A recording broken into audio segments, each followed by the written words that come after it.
When you hear the wailing siren and see the bright red paint flashing through traffic, you're looking at one of the most advanced emergency vehicles ever built. While we often call them fire engines or fire trucks, these machines are actually massive, mobile toolboxes designed to save lives in a matter of seconds.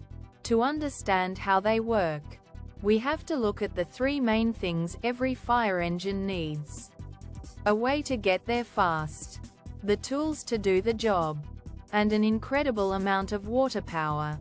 At the heart of a standard fire engine is the pump. You might see a giant silver intake on the side of the truck. This is where the magic happens. A fire engine doesn't just carry water. It acts as a high-pressure heart. Even though the truck has a built-in tank that usually holds about 3,000 liters, that water can be gone in just a few minutes if the fire is large. That's why the first thing firefighters do is tap a fire hydrant.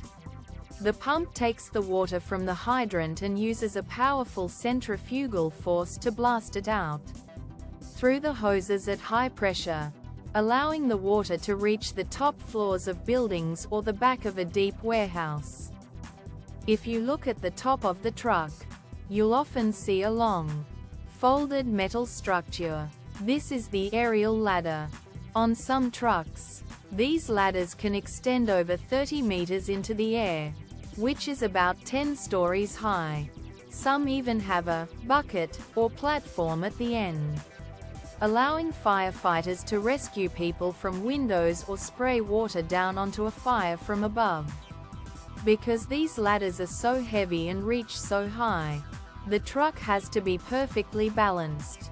Before the ladder moves, the crew extends outriggers, massive metal legs that plant firmly into the ground on both sides of the truck to keep it from tipping over. Inside the cab, it's not just a driver's seat. It's a command center. Modern fire engines are equipped with rugged computers and GPS systems that show exactly where the nearest hydrants are and provide the floor plans of the buildings they are heading toward. While the driver focuses on navigating the massive, heavy vehicle through tight city streets, the rest of the crew is already putting on their heavy protective gear, which can weigh over 20 kilograms. This gear, called turnout gear, is made of specialized layers that can withstand temperatures hot enough to melt plastic, while keeping the firefighter inside safe and cool. The sides of the fire engine are lined with heavy roll-up doors. Behind these doors is an organized library of rescue equipment. You'll find the jaws of life, which are powerful hydraulic tools that can snap through solid steel like a pair of scissors to help rescue people trapped in cars.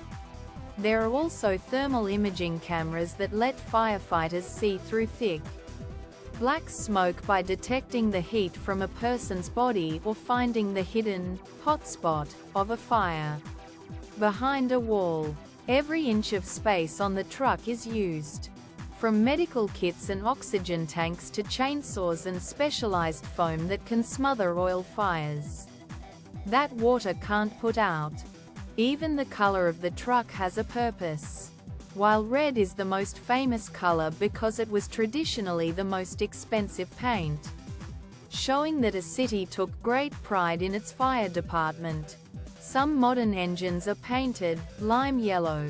Science shows that this specific shade of yellow-green is actually the most visible color to the human eye, especially in the dark or in heavy rain, making the truck even safer when it's parked on a busy highway. From the high-tech foam systems to the massive engines that pull 20 tons of equipment at high speeds, the fire engine is a masterpiece of engineering.